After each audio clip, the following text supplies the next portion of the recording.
Purihin ang Panginoon. Alam niyo po, we are in the series of power. And kung matatandaan ninyo, ano ang ating topic last Sunday? Tingnan nga, magkaroon tayo ng exam. The power of purpose. Praise the Lord. At ngayon, bigyan natin ng magandang makapangyarihang Tagalog naman yung ating pag-uusapan ngayong umaga. At ang mensahe po na inilaan ng Panginoon sa atin ay ang kapangyarihan ng pagbangon. Ayan. Alam niyo naman tayo mahilig sa mga teleserye, kaya tayo ay babangon at dudurugin, di ba? But let me ask you something. Sino dito ang nadapa na?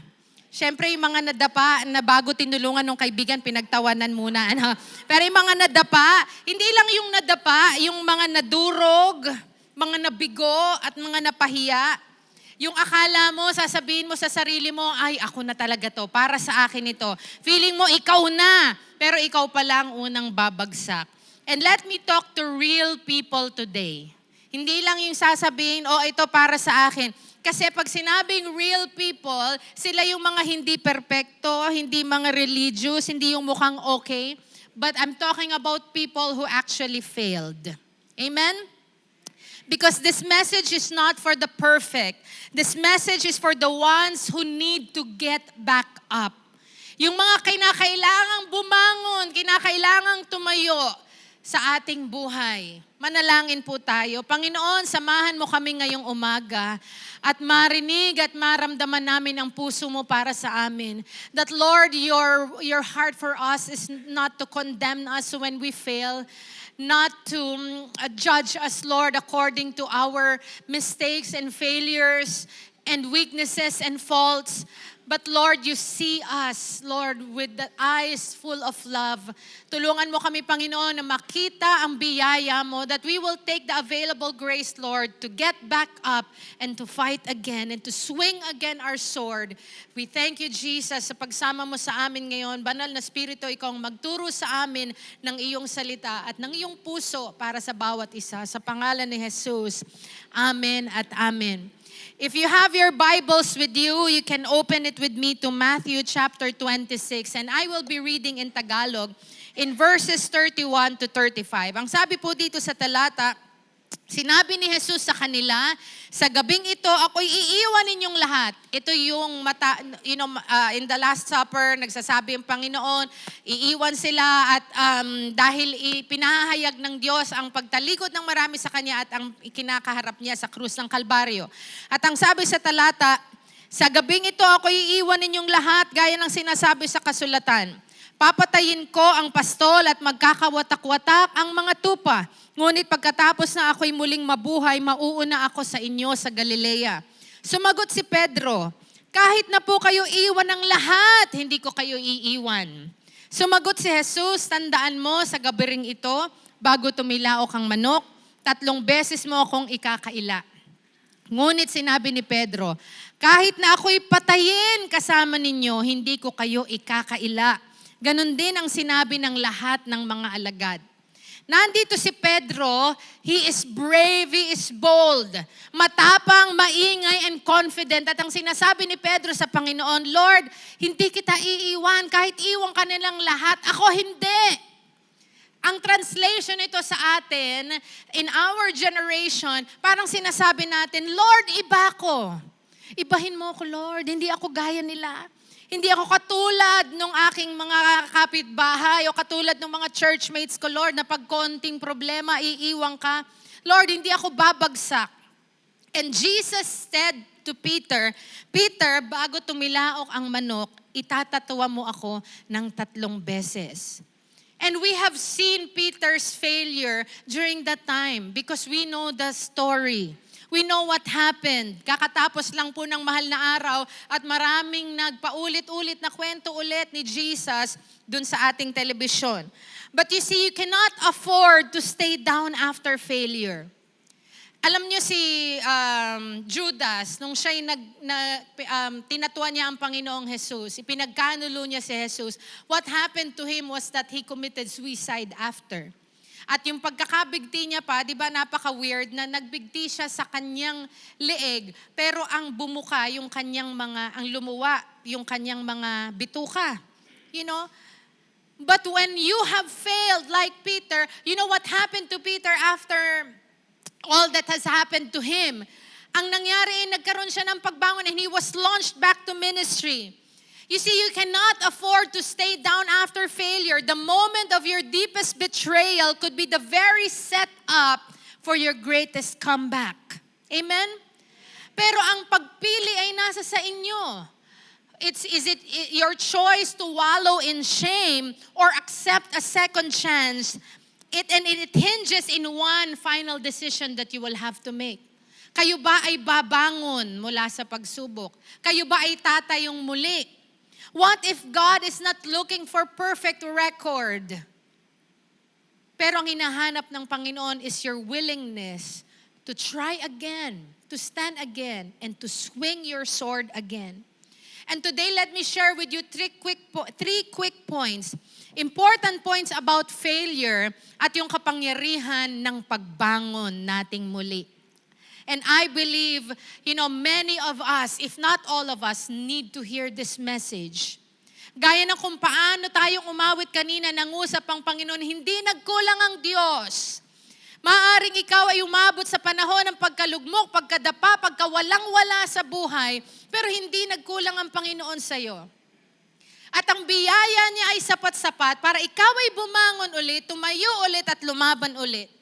My first point, your biggest failure can happen after your boldest declaration. The more na malaki ang iyong pahayag, ang iyong sinasabi, lagi nating itinuturo dito sa pulpito, whatever you say, the promise God has for you, the enemy is out to challenge every word. Lalo't ipinahayag mo sa iyong salita. Pinahayag mo at sinabi mo, hindi kita iiwan, ganito ang aking pangako, this is my stand. And you know what? Like the first point, I would like to reiterate, your biggest failure can happen after your boldest declaration. Minsan, after your strongest moment comes your weakest failure. Kahit pa parang ang taas-taas ang pakiramdam mo, nasa peak ka, nasa tugatog ka, nararamdaman mo ang pagkilos ng Diyos sa buhay mo, at doon pumasok ang konting kayabangan na parang, Lord, kahit sa estado ko ngayon, Lord, hindi kita iiwan. Ang sabi ni Pedro, Lord, I will die for you. Kahit patayin ako, hindi kita iiwan. And then few hours later, ang sabi ni Pedro, I don't know Him. Hindi ko kilala yan si Jesus. Biruin ninyo, same night, same man, but different version. Nung una ang sabi, hindi kita iiwan, Lord. Patayin man nila ako. Pero matapos ang ilang oras lang, gaya ng pahayag ni Jesus, bago tumilaok ang manok, ipagkakanulo siya ni Pedro ng 3 beses. Ilan sa atin ang ganito? Na sinasabi sa Panginoon, Lord, magbabago na talaga ako. Lord, last na to, hindi na talaga ako uulit. Lord, promise talaga, huli na siya. Last na. Tapos after 1 week, balik ulit. Same sin, same struggle, same failure. Doon ka pa ulit-ulit na babalik. Doon ka pa ulit-ulit bumabagsak. And you ask yourself sometimes, ano bang mali sa akin? Ano bang problema ko? Bakit pa ulit-ulit ko to ang ginagawa? Ihingi ko na naman ang tawad kay Lord. Sasabihin ko, Lord, promise, wag mo na ako i-expose. Last na talaga to. Aayusin ko na ang buhay ko. Because you see, failure gets louder the more you deny it. The more na hindi mo tinatanggap na merong pagkakamali, the more na ipinipilit mong ilayo, i-maneuver at sabihin, sige, kaya ko pang iikot ito, the more na lumalakas yung ating pagkakamali. Basahin natin sa verses 69 to 74 of the same chapter. Ang sabi po dito sa talata, ito yung nahuli na si Jesus. Ipinagkanulunan ni Judas si Jesus. Kaya wag niyo hong tatawagin ng mga anak ninyong Judas. Minsan, you have to be careful about the names that you give to your children. Siyempre, hindi nyo naman pangangalanan yung mga anak ninyo ng Lucifer. Ano? Diyos ko, pag yan ang nilagay ninyong pangalan, hindi natin i-dedicate yan. Okay? Sabi dito sa talata, verses 69 to 74. Samantala, si Pedro ay nakaupo noon sa patio. Nilapitan siya ng isang utosang babae at sinabi sa kanya, kasamahan ka rin ni Jesus na taga Galilea, hindi ba? Ngunit nagkaila si Pedro sa harap ng lahat at ang sabi niya, wala akong nalalaman dyan sa sinasabi mo.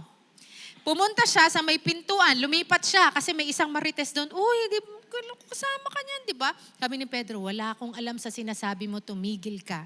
Lumipat siya ng pwesto. Pumunta siya sa may pintuan at nakita siya ng isa pang utosang babae. Sinabi nito sa mga naroroon, ang taong ito kasamahan ni Jesus na taga Nazaret. Hindi lang siya basta tinanong, aba, nag-level up din yung marites. Sabi ng marites, oy, mga kapitbahay, kasama ni Jesus yan na taga Nazaret. Muling nagkaila si Pedro at ang sabi niya, isinusumpa ko, hindi ko kakilala ang taong iyan. Makalipas ang ilang sandali, lumapit kay Pedro ang mga naroroon, ang dami na. Sabi nila, isa ka sa mga tauhan niya, nahahalata ka sa punto ng iyong pagsasalita kasi meron siyang murky na accent. Sumagot si Pedro, parusahan nawa kayo ng Diyos kung nagsisinungaling ako. Hindi ko, parusahan nawa ako ng Diyos kung nagsisinungaling ako. Dun sa ibang translation, anong sabi? Minurad pa daw ni Pedro yung mga tao. Sabi niya, hindi ko kilala ang taong yan. At pagkasabi nito, tumilaok ang manok at naalala ni Pedro ang sinabi ni Jesus na bago tumilaok ang manok, 3 beses mo akong ikakaila. At lumabas siya at tumangis ng buong kapaitan. So dito sa kwento, nag-develop further na nakita natin that Peter denied Jesus. And the first time was a simple denial. It was a simple denial. Hindi ko alam yung sinasabi mo. The second time, may kasama ng panunumpa. At ang sabi niya, isinusumpa ko, wala akong kinalaman sa sinasabi mo. May pledge of honor ka pa. Promise! Andyan si Lord, harap, testigo ang Panginoon, hindi ko ginawa yan. May ganyan pa tayo. Minsan, cross my heart, hope to die. Hindi ko ginawa yan. Hindi ko talaga sinabi yan. Yung third time, mas lumala. Dahil may kasama pang mura. Because you know what? Unconfessed failure always escalates. Lalong lumalala at lalong nagbubulid ang iyong kasinungalingan. Kaya tuwing bibigyan ka ng pagkakataon na magsabi ng totoo, kahit masakit sa damdamin, kahit alam mong ikay mapapahiya sa unang pagkakataon, admit. Act on it and say, naku, pasensya na. Hindi yung magtatahi ka ng dagdag na kasinungalingan na ikaw mismo hindi mo alam paano kang aalis. Paano kang makakalayo dito sa pinagbulid-bulid mo na hindi, sometimes it just amazes me on how people think. Because little did you know, actually alam mo, na maaaring mag-usap-usap ang mga tao at magsasabing, ang sabi sa akin ni ganito, ganyan. Ang version niya sa akin ganito, nagbuhol-buhol. Na pagdating ng araw na na-expose, ang laki na. Marami tayong palusot mode. Ang sasabihin natin, hindi ako yon. Alam niyo ba, may ganun kaming kaibigan. Na ang sabi niya, kahit anong mangyari, pag meron siya, nang bababae siya, basta yun ang kanilang code of conduct, wag na wag aamin. Nahuli siya ng asawa niya, nakapatong doon sa kanyang kabit. At ang sabi niya sa asawa niya, hindi ko puwet yun. Hindi ko ginawa yun. Si ganito ang may kasalanan hanggang sa lumala ang sitwasyon. You see, because the more you hide it, the deeper it grows. Amen? But the second point, the moment you fail, Jesus is still looking at you. First point natin, your biggest failure can happen after your boldest declaration. Second point, the moment you fail, Jesus is still looking at you. Ito ang pinaka-powerful part. Because talon tayo binabasa natin kanina sa Matthew, in Luke chapter 22 verse 61, sabi dun sa version po na ito ni Luke, the Lord turned and looked at Peter.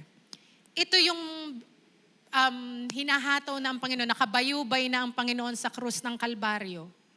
And their eyes caught one another. Nakita ni Pedro ang mukha ni Jesus na puno ng dugo, pero ang kanyang mga mata nakatingin kay Pedro. And it was a stare and a look that pierces the heart. Yung ganong klase ng tingin na tumatagos sa puso. And Peter, as they shoved Jesus off to Golgotha, dun sa Calvary, there was the last look. Eyeball to eyeball. Nagkaharap, nagkatitigan, nagkatinginan itong si Pedro at si Jesus. At sabi ng itong taong ito na si Pedro, ang sabi niya, I'll never deny you, but he denied Jesus 3 times. And you would think when Jesus looked at him that it was not going to be a piercing look. Pero ang mata ng binigay ng Panginoon sa kanya, ang titig ng Panginoon sa kanya, hindi titig ng may condemnation. Kundi ang tingin na sinasabi ng Panginoon sa kanya, I still love you. Yung ganong klase ng tingin. Hindi ba mga bata, pag kayo ay nakagawa ng mali sa inyong mga magulang, nakagawa kayo ng kasalanan, o mga asawa, nakagawa kayo ng kasalanan sa inyong mga asa-asawa, ang ina-expect ninyong mata ng inyong asawa, yung matang matalim na kasusugat. Tiningnan ka palang, duguan ako, ang talas ng kanyang mga mata. Pero yung mata ni Jesus, walang katalas-talas. Yung mata niya punong-puno ng pagmamahal. Imagine po ninyo yung dugong-dugo si Jesus, sugatan, pinahiya. Tapos tumingin siya kay Pedro. Pero ang kanyang mga mata, hindi mga mata ng rejection. Hindi galit. It was a look of love. Kaya sabihin mo nga sa katabi mo, hindi pa tapos ang pagtingin ng Diyos sa iyo. Kasi kahit nagkamali ka, hindi nagbabago ang tingin ng Panginoon sa atin. You see, your failure will break you, but it can also build you up. And comes these words as Peter walks away, yung crowd moving, and he has pierced his heart. Sabi niya, siguro ang sinasabi ni Pedro, nung makita niya ang mga mata ni Jesus, I denied Him. Hindi lang 1 beses, hindi lang 2 beses, 3 beses. Paano ko ito nagawa sa Panginoon? At ang sabi dun sa talatang binasa natin kanina, He wept bitterly. He wept bitterly. Sabi doon, Peter went out and wept bitterly. Hindi siya simpleng iyak. It was bitter tears. The tears of Simon Peter are very real in this deep valley of defeat. Yung kanyang disappointment sa ginawa niya sa Panginoon at ang tanatanong niya sa kanyang sarili, how could I fail Jesus in such a way? Bakit ko ba itinatwa ang Panginoon? And the most important moment, in that moment do sa crucifixion ng Panginoon, if he ever needed a friend, iniisip siguro ni Pedro, mas kailangan ng Panginoon ng kaibigan sa panahon na yan. Kailangan ng Panginoon ng somebody to, will not leave him at ipaglalaban ang kanilang pagkakaibigan. At ang sinasabi ni Pedro sa kanyang sarili, I did not do it. Hindi ako yung kaibigan na yon, na dapat ako yun. And he lost everything. That's why he had bitter tears. He wept bitterly. Pero titingnan po natin yung mga tao sa Biblia, na sila rin ay nagkaroon ng mga pagtangis. Mga pagtangis na may puno rin ng kapaitan. Si Job, nawala ang lahat sa kanya. Pwede ba nating sabihin hindi bitter tears yung kay Job? When everything, sa possession niya, nawala. Si David, nawala ng anak, and it was also bitter tears. Si Jeremiah, umiyak siya for years. Lahat sila umiyak. At ilan sa atin, madami sa atin, ang tahimik na umiiyak. Hindi yung dramatic na iyak na may pawalling. Yung tahimik. Yung nasa CR ka, o kaya yung naka-face down ka sa iyong unan. Yung walang nakakaalam, marami sa inyo, in your failure, you also wept bitter tears. At maaring gaya ni Pedro, yan din ang tanong ng marami sa atin, Lord, pwede pa ba ako? Is there still a chance for me? Pwede pa ba akong humarap sa'yo? Pwede pa ba akong maglingkod? And I want to preach that story doesn't end when you fail God and you are crying bitter tears. It doesn't end there. Hindi doon natatapos ang lahat. God would not leave you in that place. God would not leave you there. And you will hear His word today telling you that failure is not the end. It is a setup for you. Amen? Failure is not your funeral, it is your training ground. Inihahanda ka ng Panginoon. Alam niyo si Thomas Edison, close kami noon. Siya yung nakagawa ng, my gosh, I hate drugs. Hindi kayo maten ng klase nyo. Thomas Edison ang naka-imbento ng bumbilya. Pero bago niya na-imbento ang bumbilya, bago niya napagana, 14,000 failures. Ganong karami. And it developed him and developed the project until he found the light bulb. Because failure doesn't define you. Failure develops you. May isang baseball player. Ang pangalan ng baseball player na ito ay si Babe Ruth. Okay? Hindi si Babe's Boots. Si Mommy Babe's Boots. Ang pangalan niya, Babe Ruth. You know, he was called the home run king.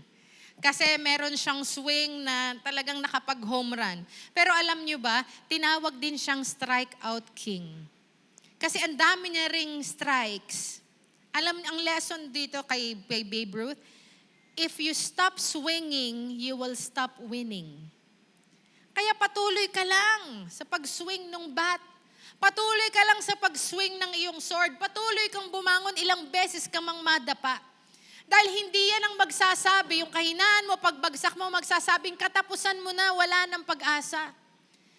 You know, a few weeks ago, over a week ago, I went out to meet my college best friends. At syempre may reminiscing time nung mga college days namin. At sinasabi nung isang kaibigan ko, sabi niya, days before she met us, meron din siyang minute na iba niya pang mga kaibigan. At ang sabi niya, na-recall niya, sabi niya, imi-meet ko in a few days si Kathy tsaka si Cherry. Sabi niya, do you remember Kathy? Sabi nung kaibigan niya, of course, sinong hindi makakakilala kay Kathy? Pero ibig ba sabihin nun, ang ganda ng reputasyon ko, no, she knew me of many bad things that I have done in the past. And when we were doing our recollection, reminiscing time, and we were just laughing and laughing, that ang sabi niya sa kanyang asawa na Briton, in her thick British accent ngayon, gusto ko sa sabunutan, ba talagang ginagamitan mo ko ng mga pa-British accent mo, Sarah Diskaya, hatigilan mo ko. Sabi niya sa asawa niya, oh, you should have met Kathy before. Sabi niya, nung college, sabi niya, she has made a lot of mess. She would do a lot of mess. Sabi ko, my gosh, kung paano mo kung i-illustrate, dahil dun sa maraming mong mga setbacks and failures in the past, but it did not define me. It set me up. Because I have gained credibility to speak to people about the same failures and mistakes that they have done. You must not stop swinging. And if you stop swinging, you will stop winning. Amen? The last point. God still chooses people who failed. Kahit pa ikaw ay nagkamali, pwede ka pa ring piliin ng Panginoon. What happened to Peter in the whole gospel books? Recorded yan. Matthew, Mark, Luke, and John. Fast forward to Acts chapter 2. It was the day of Pentecost. And guess who God chose to preach on that day? It was Peter. Not the perfect one. Not the quiet one. Not who had the best reputation to preach the gospel. It was Peter. The same man who denied Jesus 3 times. The same man who said, I don't know Jesus. Na ngayon ay nakatayo doon at nangangaral at ang sinasabi niya, this Jesus whom you have crucified. Kasama siya doon sa nagpako kay Jesus sa krus. He still chose Peter. You see, let me encourage each one of you. You need to stand and try again. No matter how bad you failed in your life, I know this message speaks to many of you big time. And you need to hear this. You have to stand and try again. This is the word for us. Bumangon ka uli at lumaban. Nabigo ka, tumayo ka, bumangon ka, lumabang ka ulit. Nasaktan ka, swing again. Amen? Nadapa ka, tumayo ka, napahiya ka, bumangon ka. At sabihin mo sa sarili mo, babawi ako. Hindi yung babangon ako at dudurugin kita. Kundi babawi ako. Can you say that? Babawi ako. Amen. You see, Peter failed publicly. He fell hard. Ang sakit ng pagkabagsak niya na yon. Kasi nakita ng lahat at marami sa atin ganun ang pinagdaanan. The Lord has elevated you publicly, but you have also, brought down publicly. It was a hard fall for Peter. He denied Jesus at the worst possible moment. At nang tumilaok ang manok, it sounded like the end for him. But hear me, that rooster was not the sound of his ending. The rooster was the sound of his awakening. Hindi yun simbolo ng katapusan ng lahat. Kasi marami sa inyo naririnig yung maraming pagtilaok ng manok gaya ng nangyari kay Pedro. Imagine ninyo yun. Si Pedro, tuwing makakarinig ng tilaok ng manok, maaalala niya yung ginawa niyang kasalanan kay Jesus. It will be a reminder that he failed Jesus. Kaya kung iniisip ko kung ako si Pedro, malamang lahat ng mga manok ng kapitbahay, napakatay ko na eh. Huwag kayong maglalagay talaga kahit poultry. Bawal! Ayaw ko nang kumain ng manok. Allergic ako. I don't like chicken. Malamang ganon, hindi ba? Ayaw mong maglagay ng kahit anong makakapagpaalala sa naging pagkakamali mo. Ayokong makita yan. Ayoko ng favorite, hindi ko na favorite color yan, mga ganyan. And some of you have been hearing roosters in your life. And when you hear those roosters in your life, you are reminded of your past. And every time the enemy reminds you of your failure, bumubulong din ang kaaway sa iyo at sinasabing, hindi ka na pwede. Disqualified ka na, wala ka ng silbi, tapos ka na. But, I am here to declare today, that sound is not your shame. That sound is the sign for you to rise again. Bumangon ka ulit. Maaaring naisip ni Pedro, I'm done. I have disqualified myself. I blew it big time. Binigyan ako ng pagkakataon, pero 3 beses kong ipinagkanulo ang Panginoon. Pero ang sinasabi ng Diyos sa'yo, I am not finished with you yet. I am not done with you. And I came to preach to somebody today. You may have failed, but you are not finished. Hindi pa tapos ang Diyos sa'yo. Naiiyak ako. You may have fallen, but you are not forgotten. The Lord knows the call that He has for your life. You may have denied Him, but He has not denied you. And I want you to listen to this carefully. Hindi kailangan ng Diyos ng perfect record. What He needs is a willing heart to try again. He's not looking for people who never failed. Kasi walang ganon. Hindi natin kaya. Ang hinahanap ng Diyos, yung willing na tumayo ulit. Those who are willing to get back up on their feet. So today, you see, I don't care how many times you failed. I don't care how deep you fell. Gaano kalalim yung iyong pagkabagsak.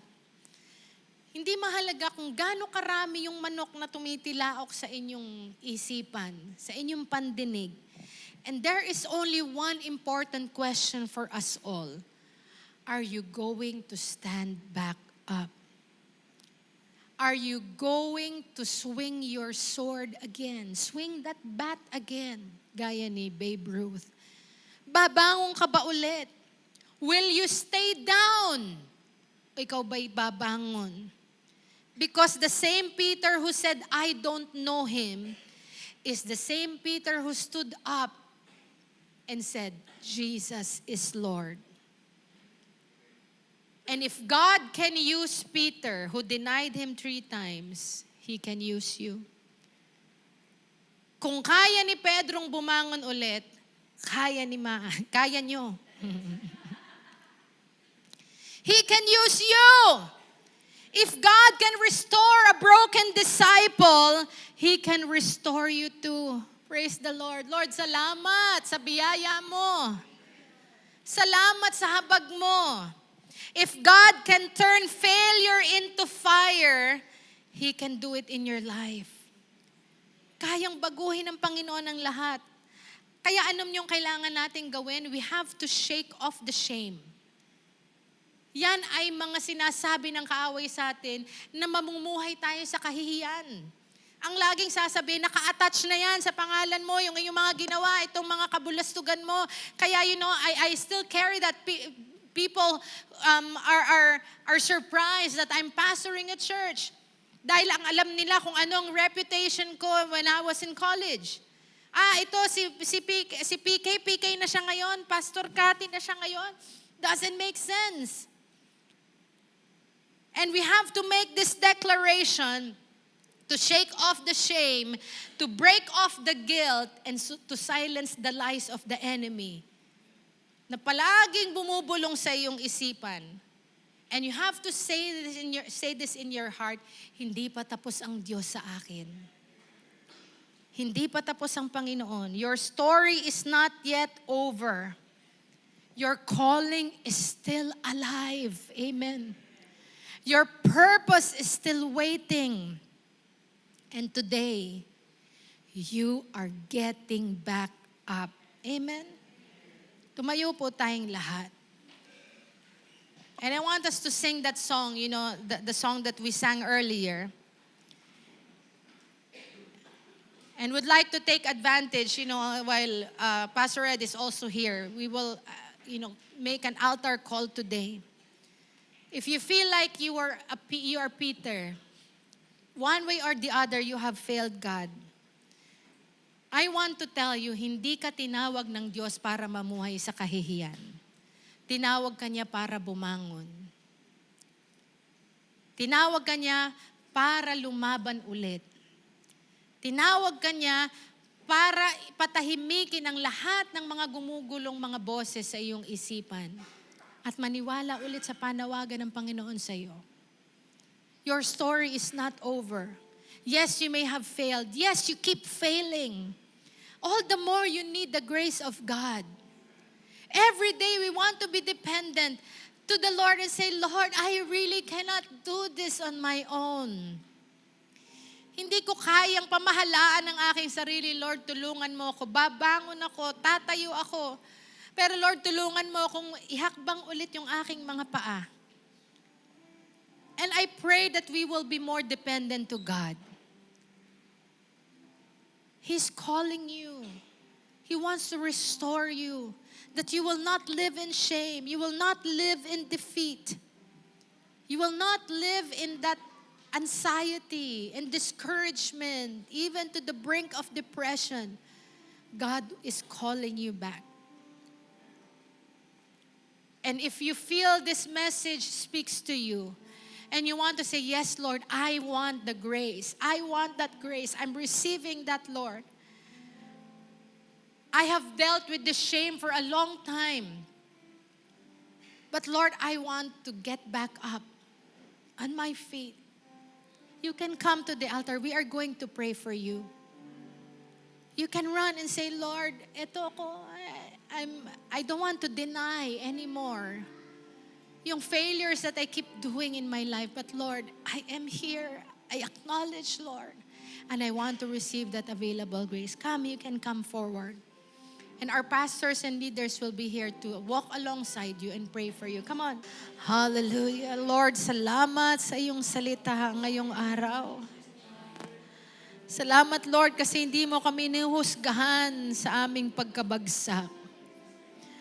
Kundi tinawag mo kami, Lord, para bumangon. Lord, alam mo ang puso ng bawat isang nandito sa lugar na ito. Yung mga bumagsak ng paulit-ulit, yung mga napagod ng bumangon, yung mga natakot ng sumubok ulit, yung mga nag-iisip na they're done.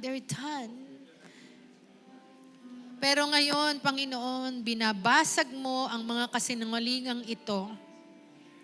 You are breaking the shame and the guilt in Jesus' name. And Lord, by the power of your name, we rebuke every shame. We command every guilt to leave in the name of Jesus. And we stand against condemnation. Dahil ang sabi mo sa iyong salita, wala nang hatol sa mga nasa iyo. Restoration and healing, Lord God, is what you bring for us all. Lord, katulad ni Pedro, yung tumingin ka sa kanya, hindi galit yung dala mo, kundi pag-ibig. And Lord, we feel that look again. We see that look. Patuloy mong iparamdam sa amin yun, Lord, yung tingin mong iyon ngayon.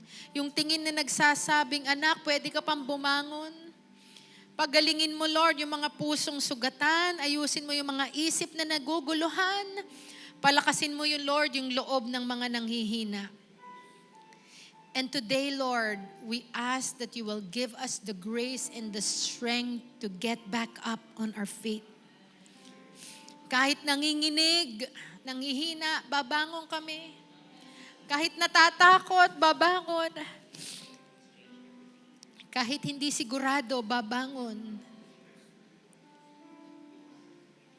And we want to stand on your word na hindi kami mananatili sa pagkabagsak.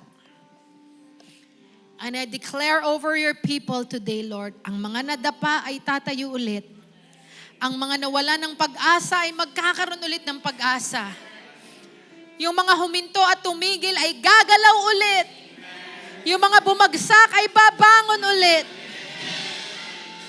Salamat hindi ka sumuko sa amin. Salamat, Lord, may second chance kami. Salamat dahil ang failure namin, Lord, ay hindi katapusan, kundi simula ng bagong lakas. We receive your grace, Lord. We receive your forgiveness. We receive our comeback. Our comeback in Jesus' name. We give you all the glory and all the honor and all the praise. In Jesus' mighty name, and everybody shout, Amen! Amen! Amen! Taas po natin ang ating mga kamay. Tanggapin po ninyo ang pagpapala ng Diyos Ama, ang pag-ibig ng Diyos Anak, at ang walang hanggang pakikipisan ng banal na Espiritu. Ang lahat ay magsabi ng Amen at Amen. God bless you. And swing again. Amen. Let's go.